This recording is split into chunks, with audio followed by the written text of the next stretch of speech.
On est devenu du reste dans les dernières années, au maximum de nos opérations, même si c'est un peu baissé ces dernières années, la première compagnie européenne sur la République dominicaine.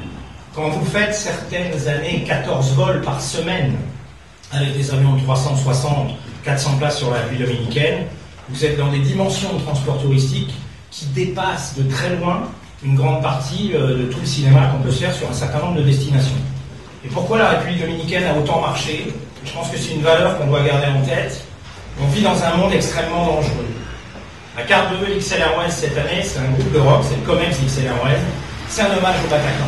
C'est un hommage à ce qu'on vient de dire. Ici, notre métier, c'est d'envoyer quand même nos amis touristes dans des endroits où ils ne vont pas avoir la trouille. Il y a une partie des gens qui savent tout à fait où ils vont aller. Puis il y en a beaucoup qui ont très envie de partir, mais ils ne savent pas où ils vont aller. La Caraïbe et la République dominicaine, c'est la notion du safe concept.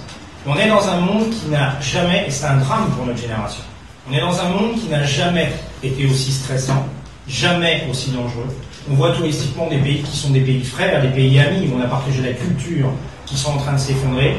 Mais nous, je vais être aussi très pragmatique, on a un système à faire tourner, on a des gens envoyés en vacances, et pour ça, il faut qu'on ait des partenaires où on se dise que quand on les envoie, on ne va pas assister à des drames. Mais la force de la Caraïbe aujourd'hui, c'est cette notion de pouvoir se dire, je pars en vacances, je pars en famille ou avec des amis, et je ne vais pas avoir ce stress énorme de me dire, il va m'arriver quoi dans tel ou tel pays. Quand même une chose, sachez que pour une grande partie d'entre nous dans cette salle qui avons énormément voyagé, on n'a jamais pensé comme ça pendant des années. De penser comme ça aujourd'hui nous fait très mal. Mais dans cette histoire, c'est là où je vais arriver à Promo Vacances. Moi j'ai une très belle histoire et c'est pour ça que notre fidélité avec Promo Vacances est énorme.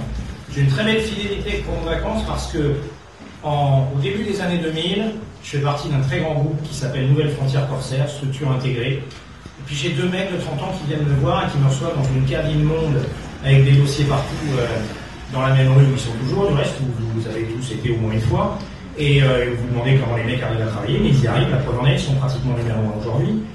Et moi, quand ils m'ont reçu, ces deux gars-là de 30 ans, ils m'ont dit on voudrait faire un vol sur Puerto Plata une fois par semaine avec, et là ils ont du mal à dire le nom de l'avion parce que c'est un avion qui fait peur en termes de remplissage et de défis économiques.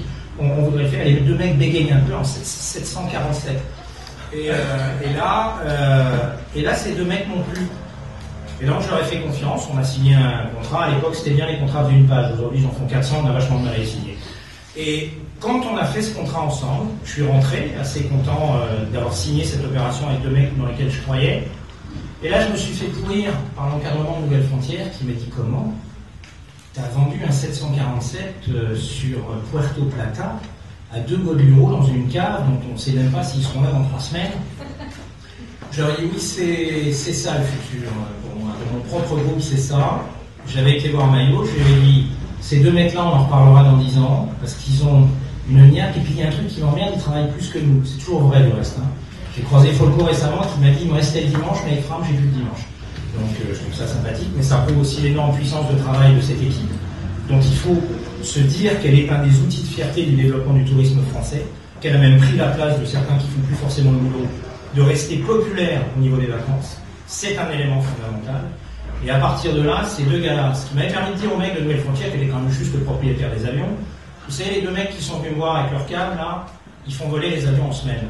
Nouvelle Frontière, on ne fait toujours pas voler les 747 le mardi, le mercredi et le jeudi.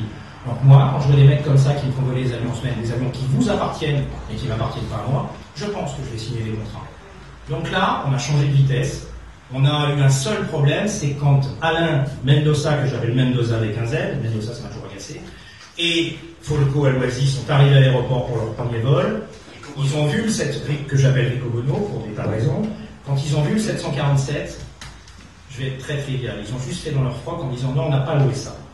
Et si ils avaient loué un avion de 600 places, et vous voulez que je vous dise, ils ont rempli l'avion. Merci pour eux.